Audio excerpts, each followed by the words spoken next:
Think about how long a war usually lasts. Years, sometimes decades.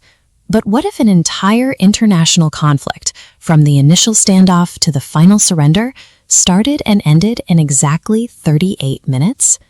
On this 1896 map of East Africa lies Zanzibar, a wealthy British-controlled trading hub. The Sultan's palace sat directly on the shoreline, at the harbor's edge.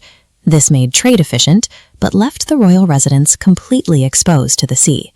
When the previous ruler died suddenly in August 1896, his nephew, Khalid bin Bargash, took the throne.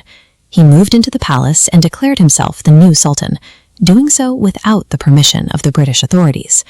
In the strict hierarchy of 19th century imperialism, a local leader choosing his own destiny threatened the entire colonial power structure. The British viewed this independence as an intolerable threat that had to be crushed immediately. They delivered a blunt ultimatum to the Sultan: abdicate the throne and leave the palace by exactly 9 a.m. the next morning, or face war. To enforce that demand, 5 heavily armed British warships sailed into the harbor and anchored, aiming their heavy guns directly at the palace. Despite the massive cannons pointed at his front door, the Sultan refused to yield. He barricaded himself inside the wooden palace, alongside nearly 3,000 local guards and supporters. This was a standoff between the immovable pride of a local ruler and the unstoppable naval supremacy of a global empire. The morning of August 27th arrived. As the final minutes ticked down to 9 a.m., neither side broke. The Sultan stayed inside. The ships held their positions. Aboard the British fleet, crews finished their mechanical preparations. Gunners loaded high-explosive shells into the breaches and locked their sights onto the wooden palace. The clock finally struck 9 a.m. As the deadline passed, the immediate order was given to commence firing. The British fleet converted the harbor into a firing range, initiating a mechanized, one-sided execution order from the water. High-explosive shells ripped through the wooden walls and coral stone of the palace with devastating ease. The traditional architecture offered no defense against modern naval artillery. This chart shows the overwhelming volume of firepower unleashed by the British dreadnoughts.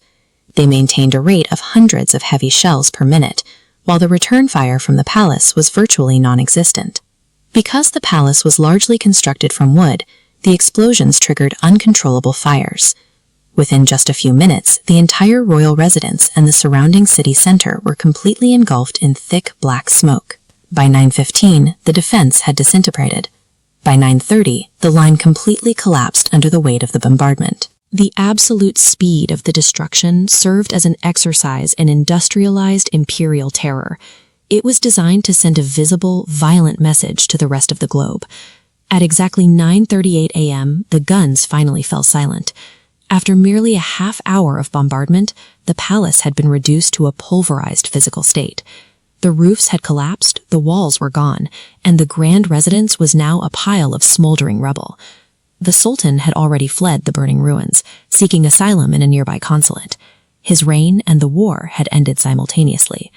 If you visit the site today, these weathered stone archways are all that remain of the location. A ruler was deposed, a city burned, and an entire war concluded in less time than it takes to watch a movie. The 38-minute war remains history's brief. If you enjoyed this journey, don't forget to like and share this story. Subscribe for more untold legends from across the world. What should we cover next? Tell us in the comments below.